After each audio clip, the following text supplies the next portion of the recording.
But what will the president actually accept and sign? That is the question. Welcome to a brand new hour of America's Newsroom. I'm Sandra Smith. Morning to you. Morning. I'm Bill Hemmer. Good morning. Congressional negotiators announcing a, quote, agreement in principle on funding. The deal includes more than $1.3 billion for about 55 miles of physical barriers along the border. Not quite the 5.7 that was demanded, but still, the president sounding pleased at the progress during a rally last night in El Paso, Texas. Check it out. I have to tell you, as I was walking up to the stage, they said that progress is being made with this committee. Just so you know, we're building the wall anyway. I think they've got to look at the details, but if they get a reasonably good down payment, I also think that the Office of Management and Budget has probably found $4 or $5 billion that they can reprogram, and the president could, by next week, sign the congressional bill, keep the government open. We put together a deal that we think is fair, that represents our values, and will do the job. Now, if the president takes a different tack, we'll have to look at it and deal with it legislatively. Well, CNN congressional correspondent Mike Emanuel is following the back and forth live from the Hill. It's 10 a.m. East Coast time. As you know, Mike, where are we now? Bill, Sandra, good morning to you. Many lawmakers sound eager to read the fine print. After all, before they can send it to President Trump to sign, Congress must actually pass it. Now, this agreement that provides $1.375 billion in border security funding was hammered out by the Big Four members of the relevant appropriations committees here on Capitol Hill, and now they're selling it. We had a leading senator, Senator Shelby, Senator Leahy, Congresswoman Granger, Anita Lowy, put this deal together. And I am very cautiously optimistic that all those who want to keep the government open and secure our border will support this deal. The deal was announced late night last night after hours of negotiation. We reached an agreement in principle between us on the Homeland Security and the other 6 bills.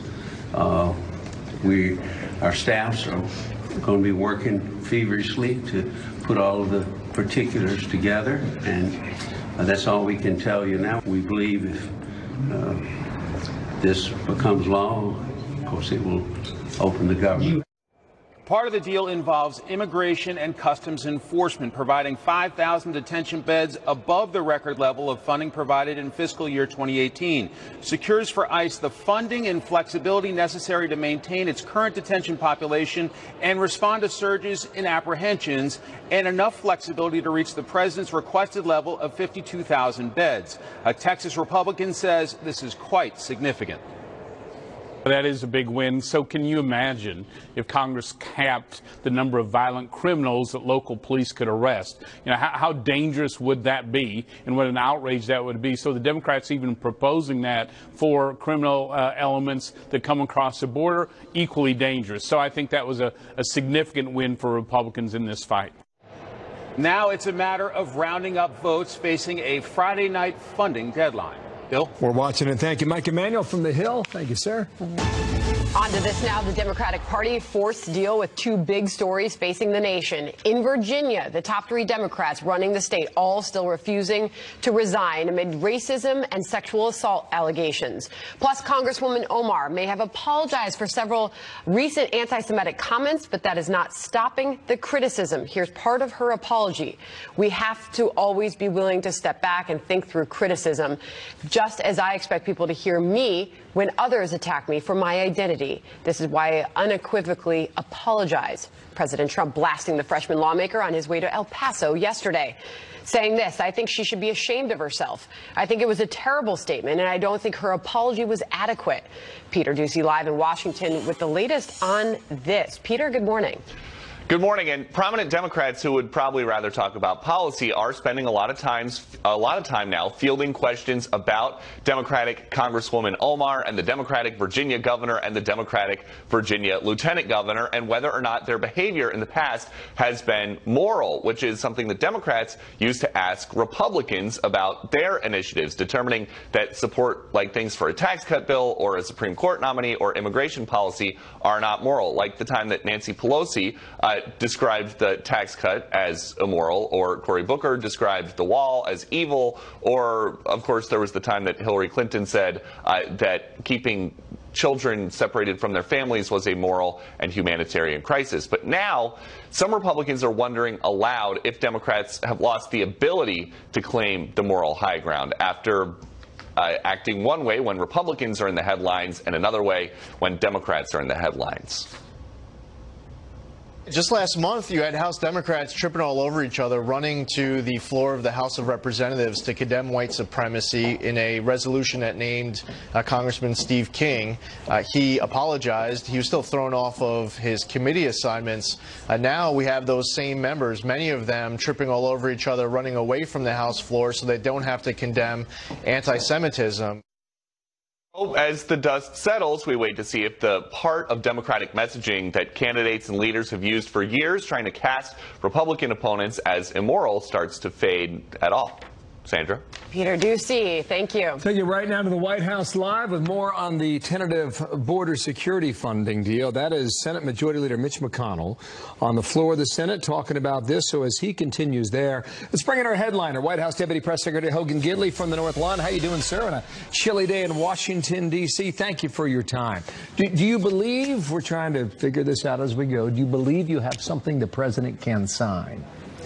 We're not sure yet, to be quite honest, and I'm not really ready to focus on what could be in there. I'd like to focus on what is actually in there, and we haven't seen that yet. We've heard some rumors, and we've heard some reports. We've seen some reporting on exactly what could or could not be in there, but it doesn't jive with what we're hearing. It's not consistent with what we're hearing coming out of the conference committee. So until we actually see it, it's very difficult to comment on it. I will tell you the president obviously wants to protect the American people. He's been clear about what he wants.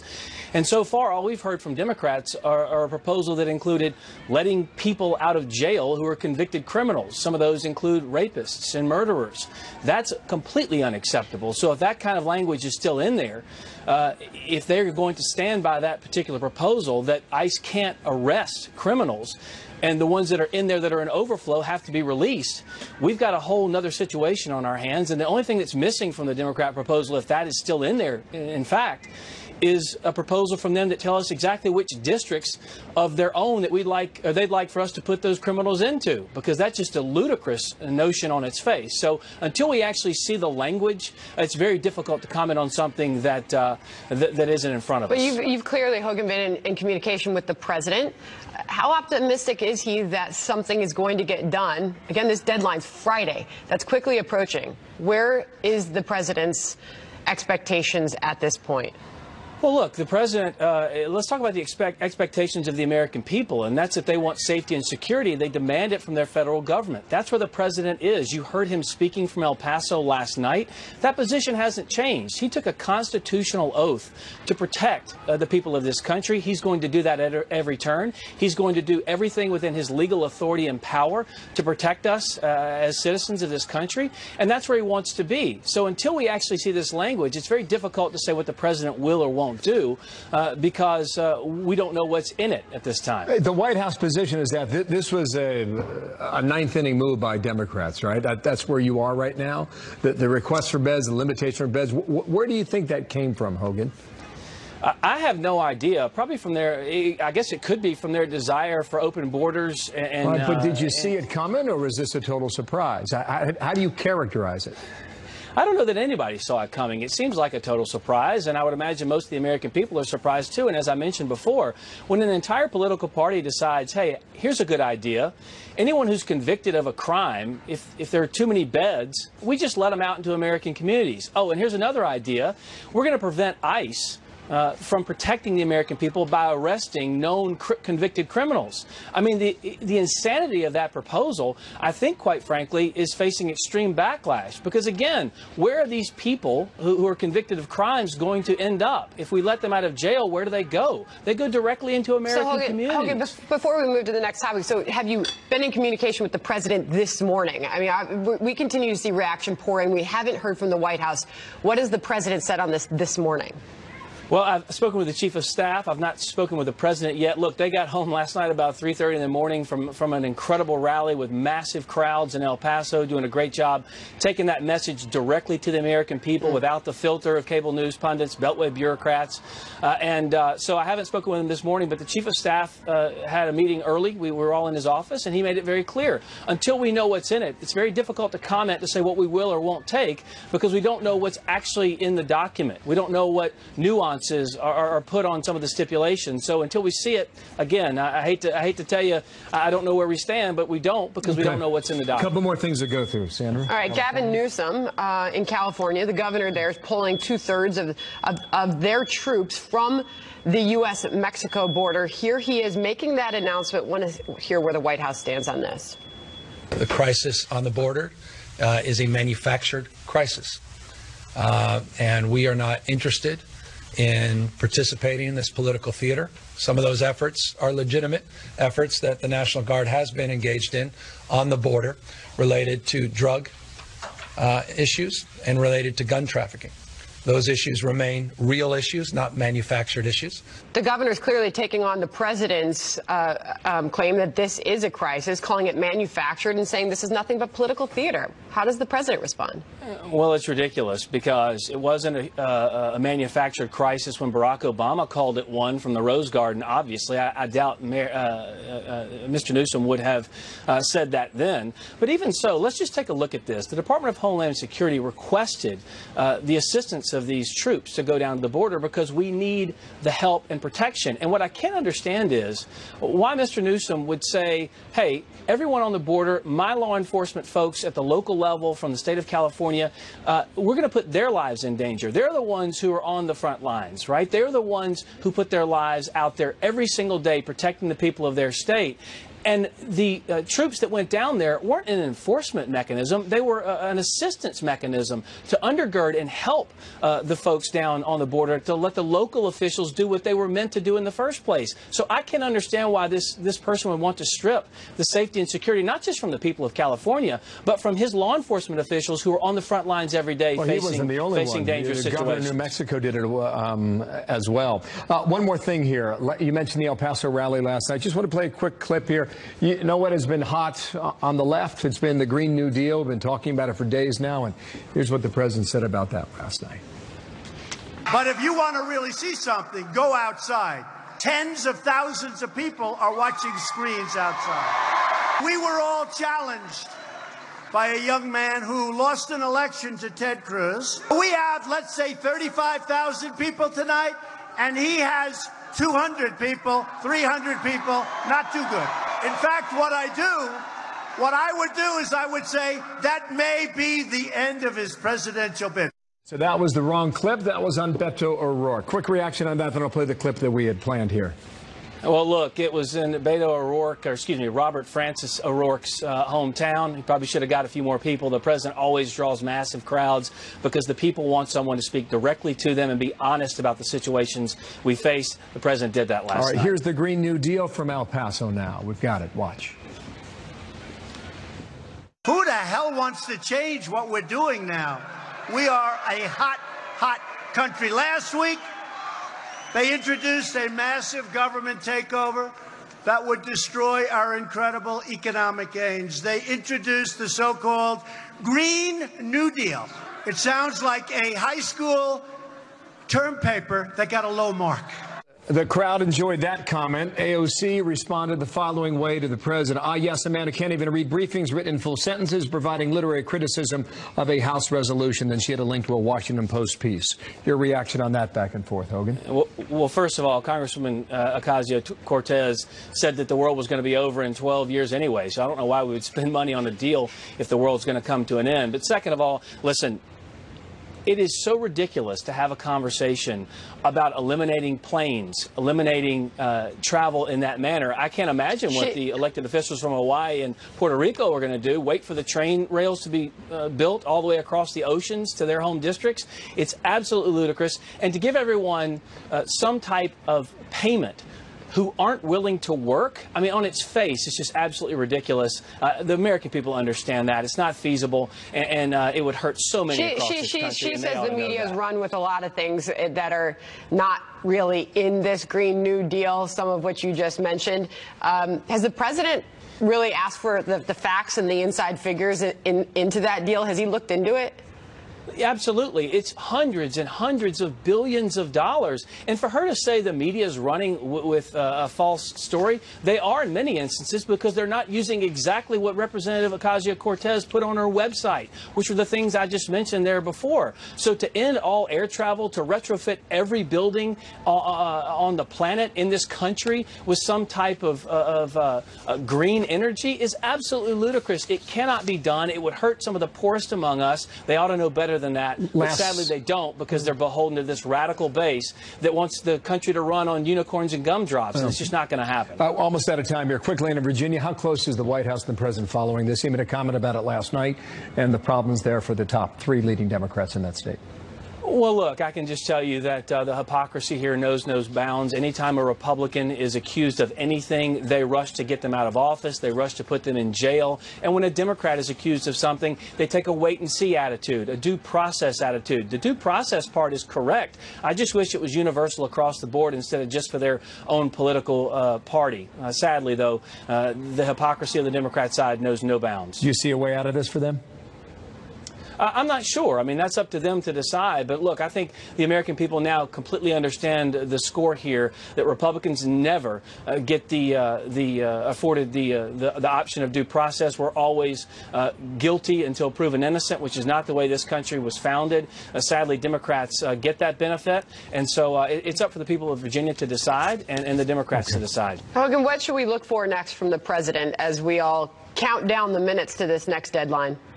Well, actually, I'm about to go into a meeting as soon as I get off camera here into the Chief of Staff's office. We're going to take a look at some of the pieces of the deal that potentially have rolled in, and hopefully have some more information later in the day. But the president will protect the American people at all costs. That's what he took an oath to do. And so regardless of what the Democrats want to do about letting criminals out or building part of the wall, the president's going to take a look at this in a comprehensive manner and do what's best for the American people. It's what they deserve. Well, we're on the air till noon here, so let us know if you need to jump back on and give us an update. All right, Hogan Gidley at the White House for us. Thank you. Thanks so much. Some of the other big stories today now, 2 weeks ahead of President Trump's second summit with Chairman Kim. A brand new study suggests North Korea is still stockpiling bomb fuel.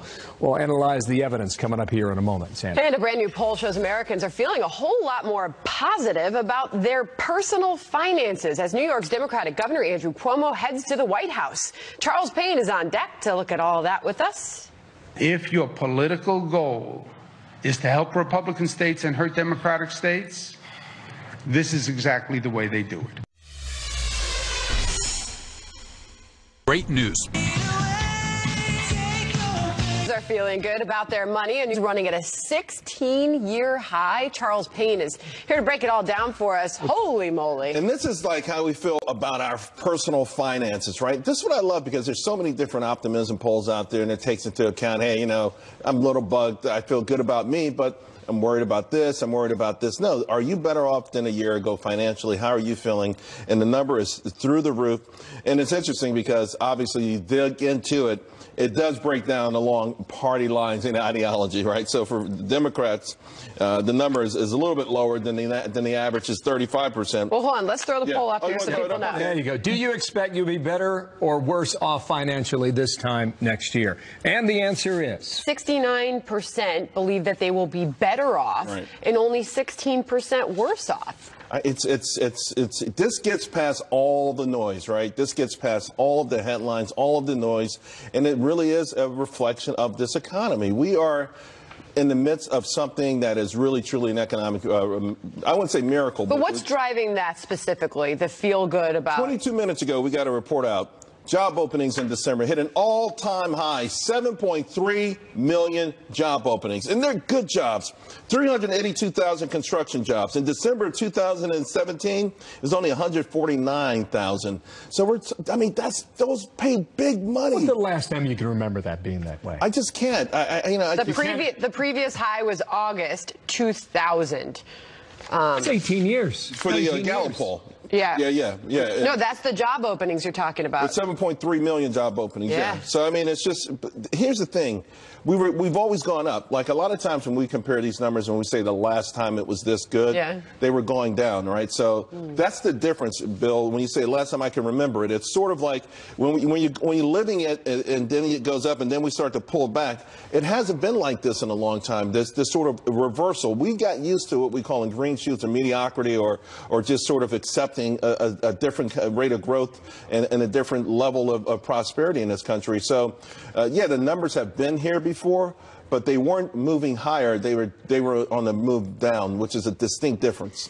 So bottom line, people are feeling better. There's more jobs out there. You're going to tell me we're having a hard time filling those jobs now, too. That's a problem. Listen, we got more and more people that are coming back into the labor force. Right now, officially, there aren't enough people to fill 7.3 million jobs. Two things. He was on Laura Ingraham last night and said this about the economy. Says we're lapping the world. Watch.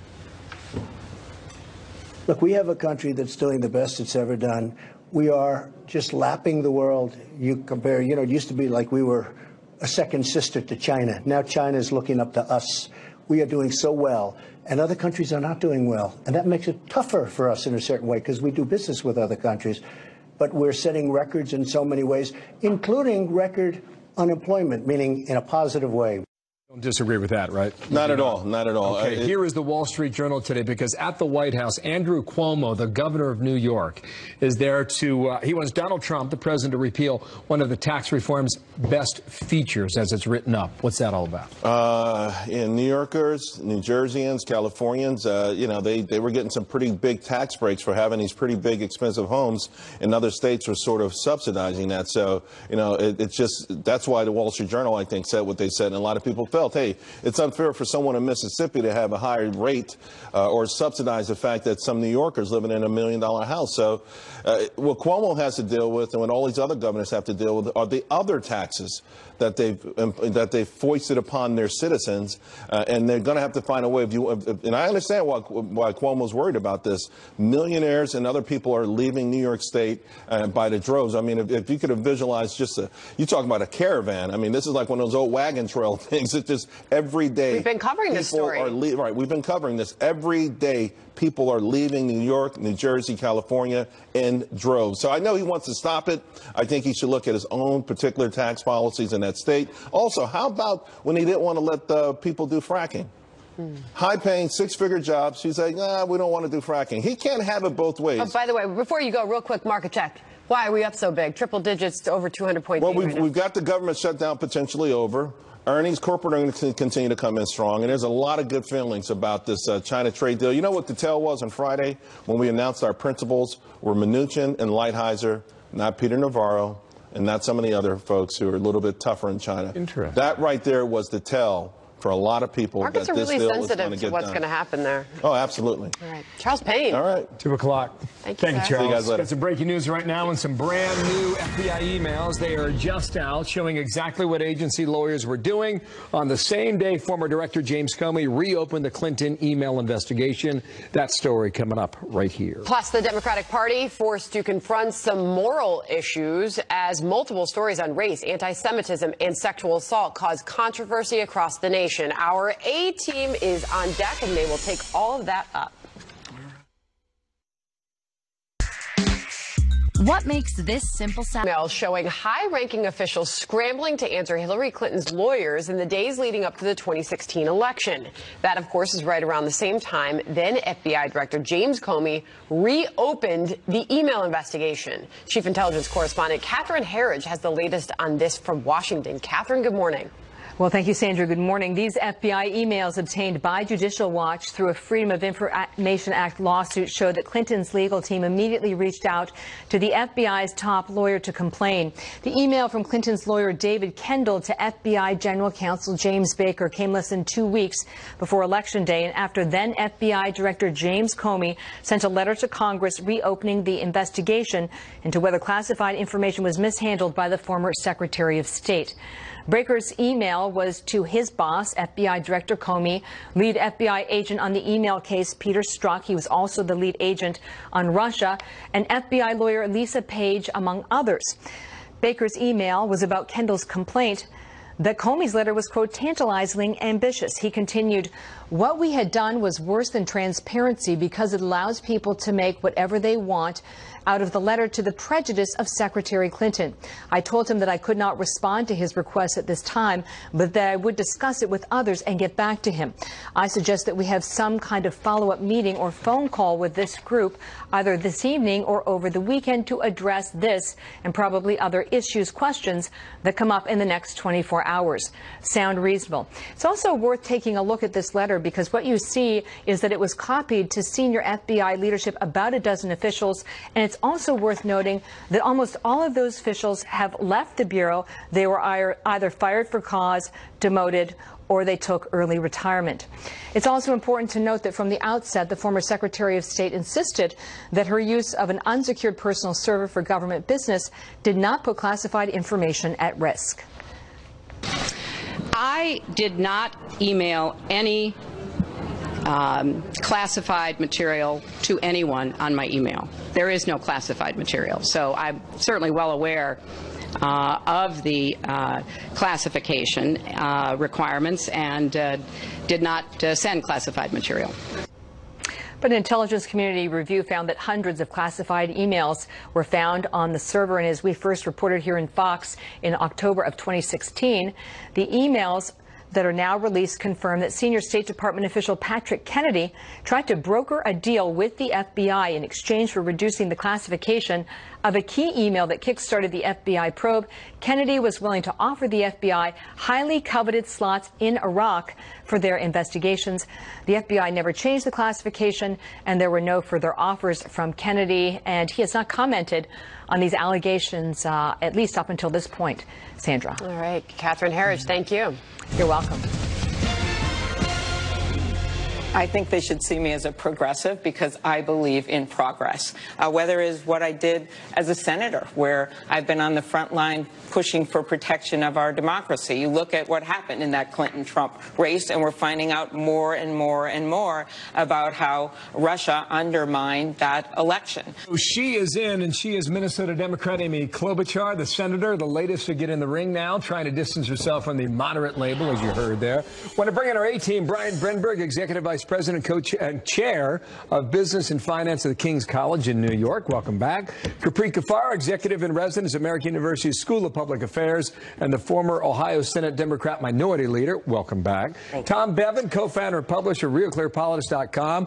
Welcome back. And we are out of time. I mean, that's it. That's all. A lot of titles. That's all you get are titles. So, okay, before we have Kamala Harris, what do you think about the latest entrance, and where are we, Brian? I think it's so interesting how Senator Klobuchar has to work so hard to distance herself from her roots in this race. I mean, the Midwest upbringing, the Midwest roots are the thing that can differentiate her, but she has to go on television and say, nope, I'm just like everyone else. I'm running as hard to the left as I can, as fast as I can. Good luck in that crowd. How was the debut, Capri?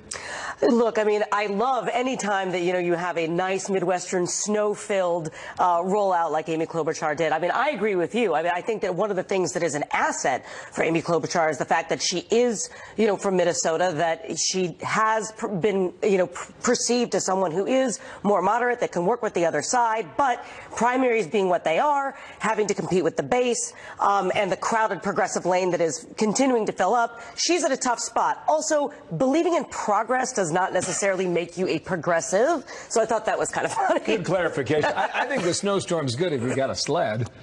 True that. But if you don't have a tent, it makes quite an image.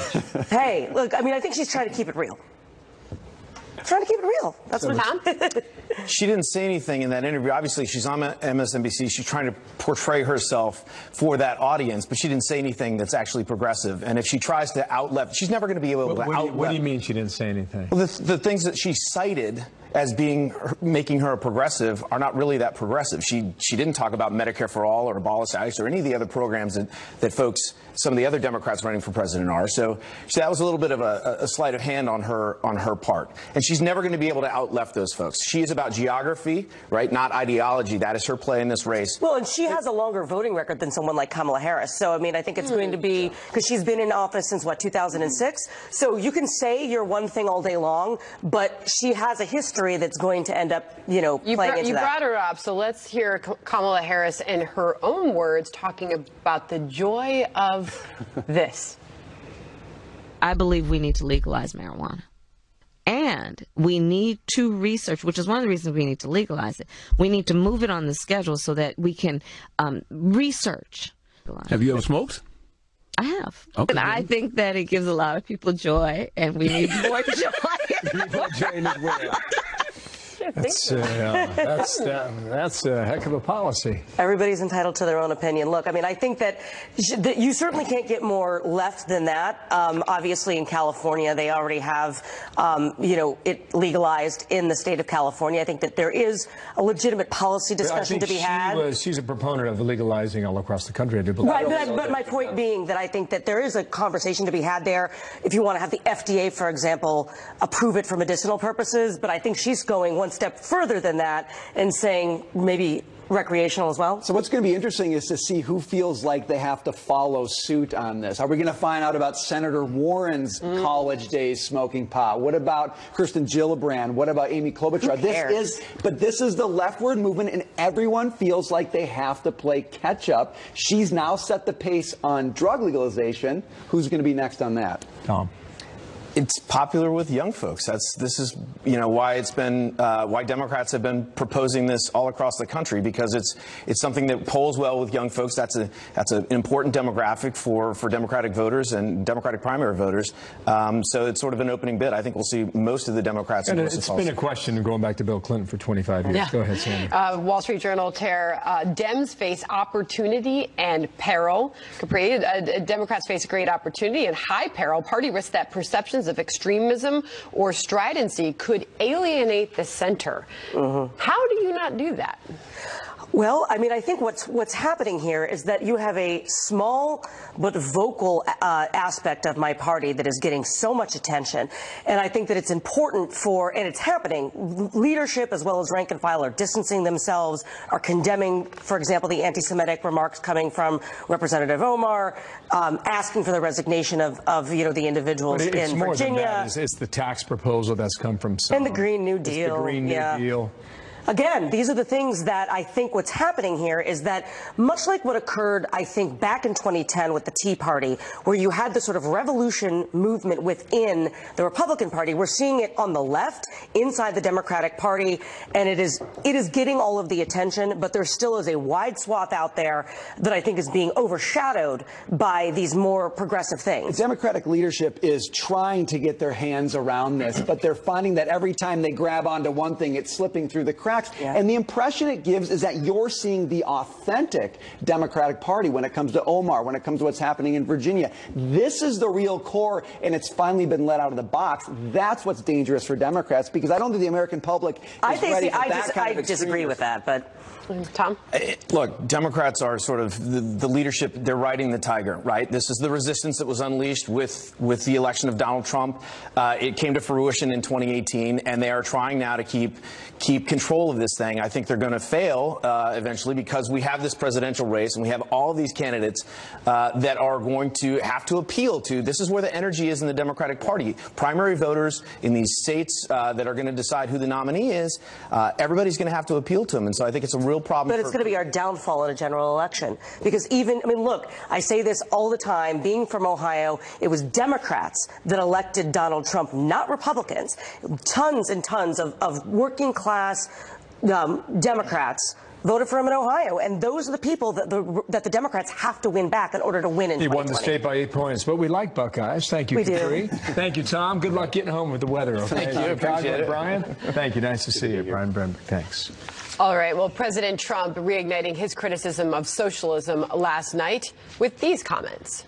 They want to take away your car, reduce the value of your home, and put millions of Americans out of work. Not going to happen, folks.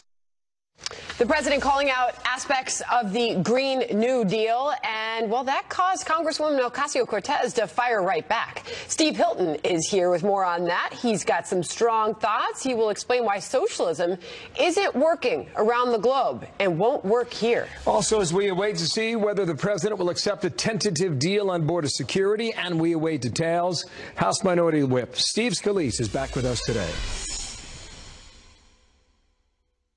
so-called Green New Deal.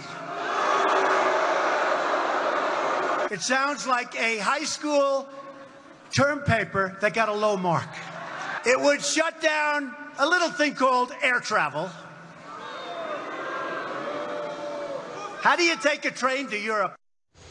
Well, that was President Trump last night in El Paso going after Alexandria Ocasio-Cortez's Green New Deal. The freshman congresswoman tweeting out a fiery response to the president's remarks last night, saying this: "Ah, yes, a man who can't even read briefings written in full sentences is providing literary criticism of a House resolution." Steve Hilton joins us now with more. Everybody's got something to say about this. What do you say about it, Steve? It's not literary criticism, it's policy criticism, and that's why this Green New Deal honestly is going to be the gift that keeps